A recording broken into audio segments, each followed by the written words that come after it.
ఇండస్ట్రీలో ఉన్నారు, ఏం చేస్తున్నారు, ఇంకా ఎన్ని సినిమాలు చేస్తున్నారంటే నేను 1 or 2 years అగేట్లో ఉండే సినిమాలతో చెప్తూ ఇదంతా చేయబోతున్నా. యు ఆర్ వెరీ లక్కీ అండి. ఎందుకు అన్న, you have work, me work ఉంది, యు ఆర్ వెరీ లక్కీ అన్నారు. నేను అది పెద్దగా దాని గురించి అప్పుడు పెద్దగా అనుకోలేదు. కానీ నిజంగా వర్క్ లేకుండా ఇంట్లో ఉంటే అది జైలు. సో నాకు కరోనా వచ్చిన తర్వాత ఇంకా మామూలు యాక్టివిటీకే నడవలేను అన్న పరిస్థితిలో ఉన్నప్పుడు ఎలాగైనా బయటపడాలి అని కష్టపడి 2-3 monthsలో మళ్ళీ నడిచి కొంచెం కొంచెం ఇంప్రూవ్ అవ్వడం మొదలైంది. అదంతా అయ్యి మరి 6 monthsలో అన్నీ కంప్లీట్గా నేను తయారైపోయాను. తయారైపోతే సరిపోదు, వర్క్ కావాలి. నేను హీరోగా చేస్తున్న సినిమాలు చేస్తున్నప్పుడు నేను ఒక్కొక్క సినిమాకి ఇందులో ఏం చేయబోతున్నాము, ఏది చేయబోతున్నాము, ఎలా ఉండాలి, ఎలా రావాలి, ఎలా ఫినిషింగ్ ఉండాలి, ఎలా గెలవాలి అన్నట్టు మాట్లాడుకుంటాం. అదంతా మాట్లాడి ఇన్ని సినిమాలు నియర్లీ 100 ఫిలిమ్స్ వచ్చిన తర్వాత టయర్డ్ అయిపోయా. మళ్ళీ అలా చేయడానికి లేకుండా సరే మనం ఏం చేద్దాం, ఈ హీరోగా చేయడం మాత్రం కాదు, ఇంకా మిగిలిన రోల్స్, మిగిలిన క్యారెక్టర్స్ కూడా మంచిది వస్తే చేద్దాం అని అది అందరికీ తెలియవచ్చి ఎంతోమంది సినిమాలు చేయడానికి వచ్చారు. కానీ ఆ సినిమాలంతా నేను విన్నప్పుడు అయ్యో ఇది చేయకుండా ఉంటేనే బెటరు అన్నట్టు చాలా సినిమాలు నేను చేయలేదు. ఐ వాజ్ చాలా డిసప్పాయింటెడ్గా, ఏంట్రా మంచి సబ్జెక్ట్ రావట్లేదు, మంచి ఇది రావట్లేదు అని డిసప్పాయింటెడ్గా ఉన్న టైంలో అభి వచ్చారు. అభి వచ్చి నాకు ఈ ఫిల్మ్ స్టోరీ చెప్పారు. నాకు సర్వానంద్ గారు హీరోగా ఉన్నారు, ఇందులో నేను వెళ్ళి చేస్తే బాగుంటుందా, సరే ఇలాగే కదా మొదలు పెట్టాలి అని సబ్జెక్ట్ విని చాలా బాగుంది, మనకి సినిమా బాగా చేస్తే మంచి పేరు వస్తుంది అన్న దాంట్లో ఆ సినిమా చేస్తానని నేను ఒప్పుకున్నాను. కానీ నిజంగా ఆ ఫిలిం ఎంత బాగా వచ్చిందో all because of Abhilash Reddy గారు. ఎస్, ఆయన ప్రతి ఫ్రేమ్, ప్రతి షాట్, ప్రతి ఎలా యాక్ట్ చేయాలి అన్న ప్రతిదీ చెప్పి నన్ను చేయించుకున్నారు. నాకు ప్రతిరోజు షూటింగ్ అయిన తర్వాత, ఆ సీన్ అయిన తర్వాత పెద్ద సాటిస్ఫాక్షన్.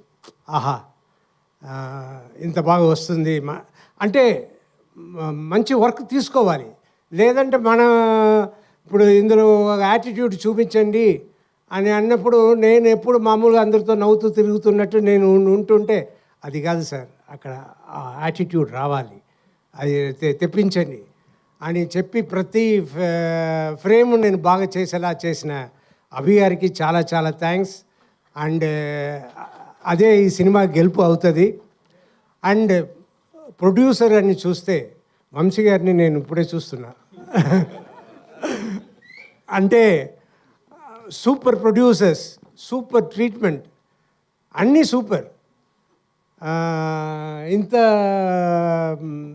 కామ్గా, ఇంత ఇదిగా ఉన్నారు. మనమంతా ఇంత ఖర్చు అయితే నేను సినిమాతో చేసినవని కదా, ఈ సినిమా ఖర్చులు అన్నీ చూస్తుంటే నాకు భయం పుట్టేది. కానీ ఈయన is very cool, really great sir. అలా ఉండడమే గ్రేట్. నాకు ఇవాళ ఈ ఫంక్షన్ ఉంది, మీరు వచ్చి ఏమైనా మాట్లాడాలి అని అభి గారు చెప్తే నేను వచ్చి ఏం మాట్లాడేది, నాకు మామూలుగానే ఇరిటబుల్ బబుల్ సిండ్రోమ్ ఎప్పుడో సఫర్ అవుతున్నా. అది చెప్పగానే నాకు యాంగ్జైటీ, నా కడుపు చెడిపోయింది, అన్నీ చెడిపోయింది, వచ్చి ఇవాళ చెడగొట్టపోతున్నాము అనే ఐడియాలనే వచ్చి సరే ఏదో మాట్లాడాలి, ఏదో మీరు మాట్లాడాలి అంటే సరే నా మనసులో ఉన్నది మాట్లాడుతున్నాను. ఆయన సర్వానంద్ గారు నిజంగా very cooperative, very respectful. And ఆయన ఈ మాట చెప్పాలి. మొన్న షూటింగ్ జరుగుతున్నప్పుడు ఆయన కలిశాను. నేను రాజశేఖర్ గారు, నేను సినిమా ఫస్ట్ హాఫ్ డబ్బింగ్ చెప్పాను, చూశాను, మీరు సూపర్గా చేశారు, నా గూస్ బంప్స్తో వచ్చేసింది, అండ్ మీకు చాలా థ్యాంక్స్ ఈ సినిమా చేసిన దానికి అన్నారు. రియలీ నాకు పెద్ద అవార్డు వచ్చినట్టు నేను ఫీల్ అయ్యాను. That is my real award. So thanks for the award. అలా చెప్పడమే I was feeling very lucky. And ఈ సినిమా అభి చెప్పినట్టు మీరు చూడండి, నడిచి కొంచెం కొంచెం ఇంప్రూవ్ అవ్వడం మొదలైంది. అదంతా అయ్యి మరి 6 monthsలో అన్నీ కంప్లీట్గా నేను తయారైపోయాను. తయారైపోతే సరిపోదు, వర్క్ కావాలి. నేను హీరోగా చేస్తున్న సినిమాలు చేస్తున్నప్పుడు నేను ఒక్కొక్క సినిమాకి ఇందులో ఏం చేయబోతున్నాము, ఏది చేయబోతున్నాము, ఎలా ఉండాలి, ఎలా రావాలి, ఎలా ఫినిషింగ్ ఉండాలి, ఎలా గెలవాలి అన్నట్టు మాట్లాడుకుంటాం. అదంతా మాట్లాడి ఇన్ని సినిమాలు, నియర్లీ 100 ఫిలిమ్స్ వచ్చిన తర్వాత టయర్డ్ అయిపోయా. మళ్ళీ అలా చేయడానికి లేకుండా సరే మనం ఏం చేద్దాం, ఈ హీరోగా చేయడం మాత్రం కాదు, ఇంకా మిగిలిన రోల్స్, మిగిలిన క్యారెక్టర్స్ కూడా మంచిది వస్తే చేద్దాం అని అది అందరికీ తెలియవచ్చి ఎంతోమంది సినిమాలు చేయడానికి వచ్చారు. కానీ ఆ సినిమాలంతా నేను విన్నప్పుడు అయ్యో ఇది చేయకుండా ఉంటేనే బెటరు అన్నట్టు చాలా సినిమాలు నేను చేయలేదు. ఐ వాజ్ చాలా డిసప్పాయింటెడ్గా, ఏంట్రా మంచి సబ్జెక్ట్ రావట్లేదు, మంచి ఇది రావట్లేదు అని డిసప్పాయింటెడ్గా ఉన్న టైంలో అభి వచ్చారు. అభి వచ్చి నాకు ఈ ఫిల్మ్ స్టోరీ చెప్పారు. నాకు సర్వానంద్ గారు హీరోగా ఉన్నారు, ఇందులో నేను వెళ్ళి చేస్తే బాగుంటుందా, సరే ఇలాగే కదా మొదలు పెట్టాలి అని సబ్జెక్ట్ విని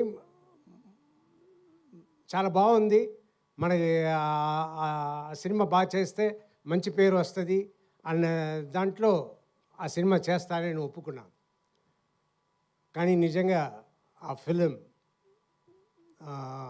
ఎంత బాగా వచ్చిందో all because of Abhilash Reddy గారు.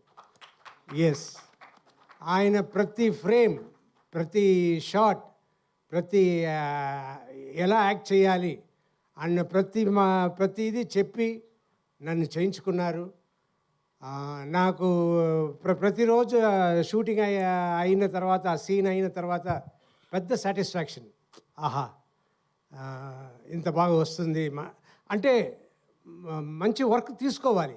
లేదంటే ఇప్పుడు ఇందులో యాటిట్యూడ్ చూపించండి అని అన్నప్పుడు నేను ఎప్పుడు మామూలుగా అందరితో నవ్వుతూ తిరుగుతున్నట్టు నేను ఉంటుంటే అది కాదు సార్, అక్కడ యాటిట్యూడ్ రావాలి, అది తెప్పించండి అని చెప్పి ప్రతి ఫ్రేమ్ నేను బాగా చేసేలా చేసిన అభి గారికి చాలా చాలా థ్యాంక్స్.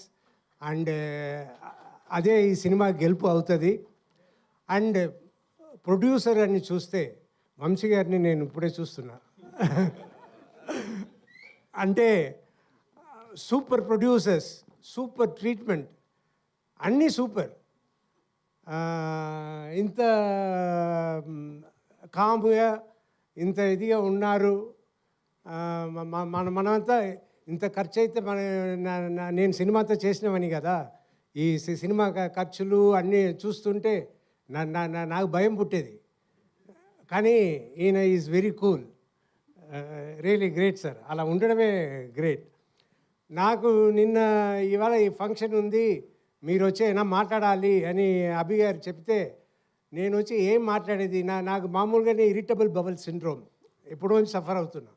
అది చెప్పగానే నాకు యాంగ్జైటీ, నా కడుపు చెడిపోయింది, అన్నీ చెడిపోయింది, వచ్చి ఇవాళ చెడగొట్టపోతున్నాము అనే ఐడియాలనే వచ్చి సరే ఏదో మాట్లాడాలి, ఏదో మీరు మాట్లాడాలి అంటే సరే నా మనసులో ఉన్నది మాట్లాడుతున్నాను. ఆయన సర్వానంద్ గారు నిజంగా very cooperative, very respectful. And ఆయన ఈ మాట చెప్పాలి. మొన్న షూటింగ్ జరుగుతున్నప్పుడు ఆయన కలిశాను. నేను రాజశేఖర్ గారు, నేను సినిమా ఫస్ట్ హాఫ్ డబ్బింగ్ చెప్పాను, చూశాను, మీరు సూపర్గా చేశారు, నాకు గూస్ బంప్స్తో వచ్చేసింది. అండ్ నాకు సర్వానంద్ గారు హీరోగా ఉన్నారు, ఇందులో నేను వెళ్ళి చేస్తే బాగుంటుందా, సరే ఇలాగే కదా మొదలు పెట్టాలి అని సబ్జెక్ట్ విని చాలా బాగుంది, మనకి సినిమా బాగా చేస్తే మంచి పేరు వస్తుంది అన్న దాంట్లో ఆ సినిమా చేస్తానని నేను ఒప్పుకున్నాను. కానీ నిజంగా ఆ ఫిలిం ఎంత బాగా వచ్చిందో all because of Abhilash Reddy గారు. ఎస్, ఆయన ప్రతి ఫ్రేమ్, ప్రతి షాట్, ప్రతి ఎలా యాక్ట్ చేయాలి అన్న ప్రతిదీ చెప్పి నన్ను చేయించుకున్నారు. నాకు ప్రతిరోజు షూటింగ్ అయిన తర్వాత, ఆ సీన్ అయిన తర్వాత పెద్ద సాటిస్ఫాక్షన్. ఆహా, ఇంత బాగా వస్తుంది. అంటే మంచి వర్క్ తీసుకోవాలి, లేదంటే మనం ఇప్పుడు ఇందులో యాటిట్యూడ్ చూపించండి అని అన్నప్పుడు నేను ఎప్పుడు మామూలుగా అందరితో నవ్వుతూ తిరుగుతున్నట్టు నేను ఉంటుంటే అది కాదు సార్, అక్కడ ఆ యాటిట్యూడ్ రావాలి, అది తెప్పించండి అని చెప్పి ప్రతి ఫ్రేమ్ నేను బాగా చేసేలా చేసిన అభి గారికి చాలా చాలా థ్యాంక్స్. అండ్ అదే ఈ సినిమా గెలుపు అవుతుంది. అండ్ ప్రొడ్యూసర్ అని చూస్తే వంశీ గారిని నేను ఇప్పుడే చూస్తున్నా. అంటే సూపర్ ప్రొడ్యూసర్స్, సూపర్ ట్రీట్మెంట్, అన్నీ సూపర్. ఇంత కామ్గా, ఇంత ఇదిగా ఉన్నారు. మనమంతా ఇంత ఖర్చు అయితే నేను సినిమాతో చేసినవని కదా, ఈ సినిమా ఖర్చులు అన్నీ చూస్తుంటే నాకు భయం పుట్టేది. కానీ ఈయన is very cool, really great sir. అలా ఉండడమే గ్రేట్. నాకు ఇవాళ ఈ ఫంక్షన్ ఉంది, మీరు వచ్చి అయినా మాట్లాడాలి అని అభి గారు చెప్తే నేను వచ్చి ఏం మాట్లాడేది, నాకు మామూలుగానే ఇరిటబుల్ బబుల్ సిండ్రోమ్ ఎప్పుడో సఫర్ అవుతున్నా. అది చెప్పగానే నాకు యాంగ్జైటీ, నా కడుపు చెడిపోయింది, అన్నీ చెడిపోయింది, వచ్చి ఇవాళ చెడగొట్టపోతున్నాము అనే ఐడియాలనే వచ్చి సరే ఏదో మాట్లాడాలి, ఏదో మీరు మాట్లాడాలి అంటే సరే నా మనసులో ఉన్నది మాట్లాడుతున్నాను. ఆయన సర్వానంద్ గారు నిజంగా very cooperative, very respectful. And ఆయన ఈ మాట చెప్పాలి. మొన్న షూటింగ్ జరుగుతున్నప్పుడు ఆయన కలిశాను. నేను రాజశేఖర్ గారు, నేను సినిమా ఫస్ట్ హాఫ్ డబ్బింగ్ చెప్పాను, చూశాను, మీరు సూపర్గా చేశారు, నాకు గూస్ బంప్స్తో వచ్చేసింది. అండ్ మీకు చాలా థ్యాంక్స్ ఈ సినిమా చేసిన దానికి అన్నారు. రియలీ నాకు పెద్ద అవార్డు వచ్చినట్టు నేను ఫీల్ అయ్యాను. That is my real award. So thanks for the award. అలా చెప్పడమే I was feeling very lucky. And ఈ సినిమా అభి చెప్పినట్టు మీరు చూడండి, it will be great. Thank you. Thank you so